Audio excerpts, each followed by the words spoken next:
Salve, salve tricolores, sejam bem-vindos a mais um vídeo aqui do canal. Quem for novo por aqui, não esqueça de se inscrever aí embaixo, deixando o like no vídeo, me seguindo também lá no Instagram, Alemão SPFC. E agora, sem enrolar, vamos pro vídeo de hoje, desejando uma excelente quarta-feira. Deus abençoe o nosso dia. São Paulinos e São Paulinas, temos jogo amanhã, São Paulo e Vasco às 9h30 da noite, pela 12ª rodada do Campeonato Brasileiro, né? Toda a rodada vai acontecer amanhã, com exceção aos jogos adiados pelas equipes que estão já no Mundial, né? Já estão lá nos Estados Unidos para a disputa desta grande competição. Temos algumas novidades já para o jogo de amanhã, né? O Luca deve ser titular, o jogador que estreou muito bem no profissional, fez gol, né, na última partida da fase de grupos da Libertadores contra o Tajeres, acabou depois sofrendo um trauma ali, né, no seu tornozelo, ficou de fora das partidas seguintes, mas a ideia é de que ele comece como titular amanhã contra o Vasco, né? O Zubeldia, a gente está acompanhando que muitas das vezes ele está dobrando ali as laterais, né? Por exemplo, na direita ele coloca o Ferrarese de lateral e o Cedric um pouco mais avançado,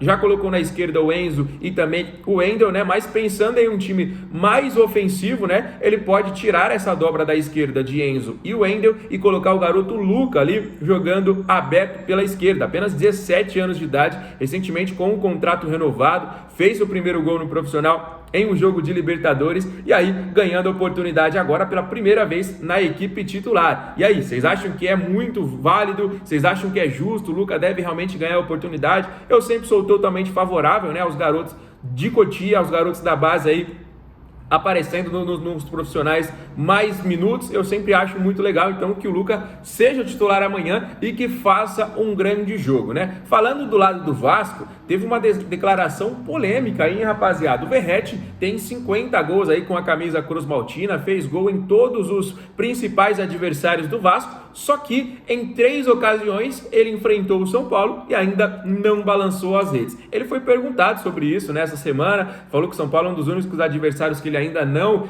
marcou gols, que não balançou as redes, e ele disse com muita clareza de que iria fazer gol nesta partida, neste jogo de amanhã. Alguns torcedores nas redes sociais encararam isso aí como uma provocação. Eu acho normal, rapaziada. Eu sempre falo aí que vocês, às vezes, né, não todo mundo aí, mas às vezes tem torcedor que é muito chato, né? O cara é atacante, vai jogar contra um clube que ele nunca fez gol. Obviamente que ele vai falar para a torcida dele, vai tentar jogar a confiança dele lá em cima, falando que ele vai marcar, né? Que ele vai balançar as redes aí. Não acho que isso aí seja em tom provocativo, acho que isso é normal e faz parte do futebol, né, não, rapaziada? Deixa aí nos comentários a sua opinião sobre esta declaração aí do Verratti, tá bom, rapaziada? Ontem tivemos o primeiro treino de Juan Dinenno com a camisa São Paulina. O jogador chegou, né? Tinha rescindido com o contrato com a equipe do Cruzeiro. Chegou ontem, realizou todos os exames e já foi a campo. O Dinenno participou dos treinamentos do São Paulo ontem, já está regularizado no BID, foi apresentado oficialmente agora há pouco, inclusive com o seu novo número de camisa, e vai estar à disposição para amanhã. Então amanhã nós podemos ter um ataque totalmente diferente. Podemos ter aí o Luca jogando aberto pela esquerda e de centroavante Juan Dinenno. Nova contratação para a temporada, hein, rapaziada? Como eu falei para vocês, o jogador já está no bid, então pode estar aí à disposição e existe sim essa expectativa de que ele possa aparecer aí na equipe titular. Contratação interessantíssima da equipe do São Paulo. Vamos torcer para que dê certo, né? E muita gente estava falando: Alemão, eu não gostei da maneira com que o negócio aconteceu. Ele saiu chutado do Cruzeiro, o Cruzeiro liberou ele muito fácil. Nada disso, galera. Vou explicar para vocês o que aconteceu. O Dinenno é um jogador que fez muito sucesso. Ele, inclusive, é considerado um dos ídolos recentes, né, do futebol mexicano. Fez muito gol, fez muito sucesso por lá. Obviamente esse sucesso, né, atraiu o interesse de algumas equipes e quem contratou ele foi o Cruzeiro. Ele chegou muito bem, fazendo muitos gols na equipe cruzeirense. Acontece que ano passado, mais ali do meio para o final da temporada, precisamente em agosto, ele sofreu uma lesão ligamentar em seu joelho. E a gente sabe que essa é a lesão, uma das mais chatas que tem. O jogador fica aí mais ou menos um ano parado, um ano longe dos gramados, e foi isso que aconteceu com o Dinenno. Quando ele voltou, já nesta temporada de 2025, o Caio Jorge estava fazendo gol em todo jogo, inclusive até às vezes ele está cotado aí para a seleção brasileira, o moleque tá voando, e o Cruzeiro também contratou o Gabigol com um salário astronômico. Então, cara, só de receber um salário desse, ele tem que jogar. Então, o Dineno acabou perdendo espaço para um garoto que faz gol todo jogo e para um outro jogador já consolidado que recebe um dos maiores salários do futebol brasileiro, e não dá para o cara ficar ali só no banco de reserva. Então, ele acabou perdendo um pouquinho de espaço. Para voltar foi difícil. Por isso,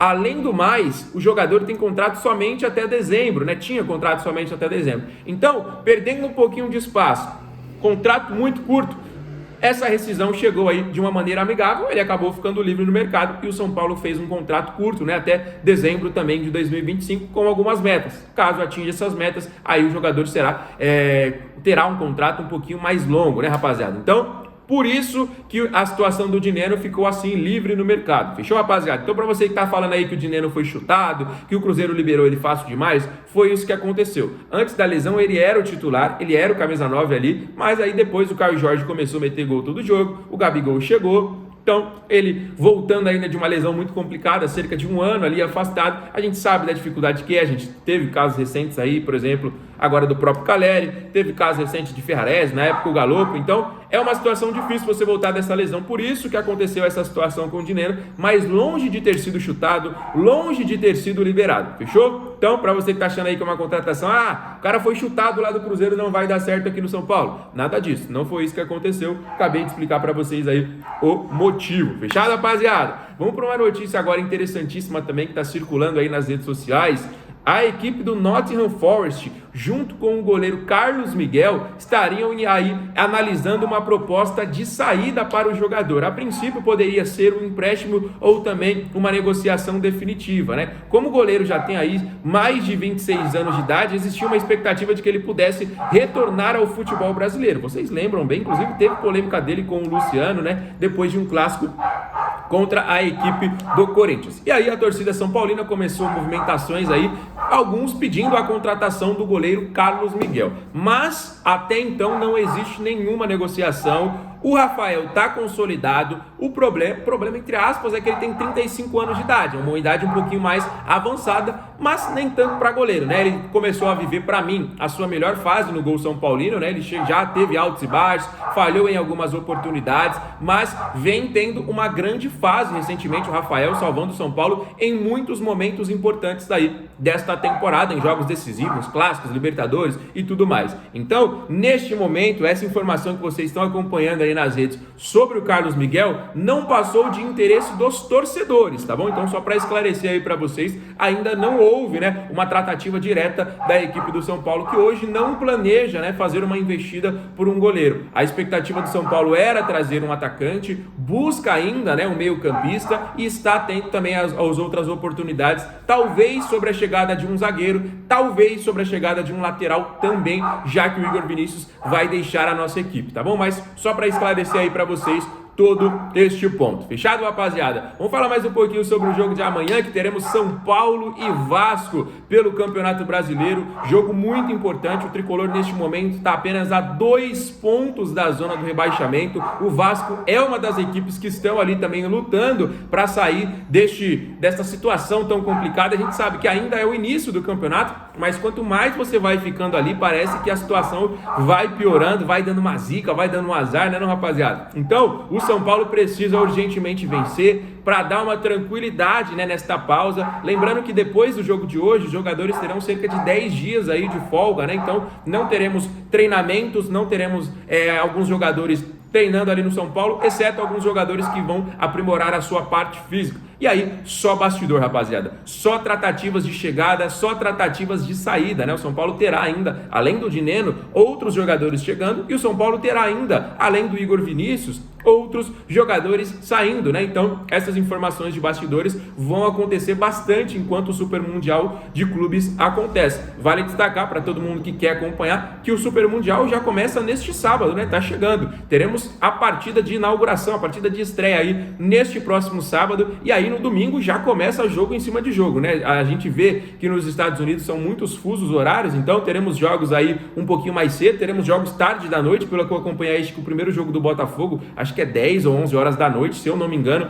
neste próximo fim de semana aí, rapaziada. Então teremos muitos jogos aí, começando a partir do sábado, tá bom? Mas até amanhã ainda teremos muita expectativa sobre esse São Paulo e Vasco. Teremos outros jogos pelo Campeonato Brasileiro para a gente acompanhar também. São Paulo às 9h30, temos algumas partidas também às 19h. E amanhã nós falaremos muito sobre esses jogos, sobre a escalação do São Paulo, escalação do Vasco e sobre tudo isso aí. Fechou? Então, se você é novo no canal, não esqueça de curtir o vídeo, seguir a nossa página para acompanhar diariamente as informações do São Paulo Futebol Clube. Peço para você também não esquecer aí de deixar os comentários. Fechado? Fiquem com Deus. Volto amanhã com mais novidades. Um grande abraço e valeu!